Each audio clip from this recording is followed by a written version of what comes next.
ഏയ് നമുക്ക് ലൈഫിൽ ഒരു ഘട്ടം എത്തുമ്പോൾ നമുക്ക് പല ഐഡിയോളജീസ് നമുക്ക് ഡെവലപ്പ് ചെയ്യും. അപ്പോൾ അങ്ങനെ പേഴ്സണലായിട്ട് ഞാൻ പലരോടും പറഞ്ഞിട്ടുണ്ടെന്ന് തോന്നുന്നു. അതൊക്കെ ആയിരിക്കും അതിൽ നോട്ടിഫൈ ചെയ്യാൻ കാരണം.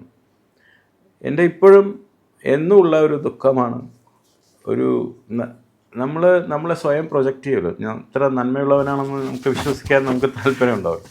അങ്ങനെയുള്ള ഒരു ഞാൻ ഉദ്ദേശിക്കുന്ന രീതിയിലുള്ളൊരു ഫിലോന്ത്രോപ്പിസ്റ്റായിട്ട് മാറാൻ എനിക്ക് കഴിഞ്ഞിട്ടില്ല.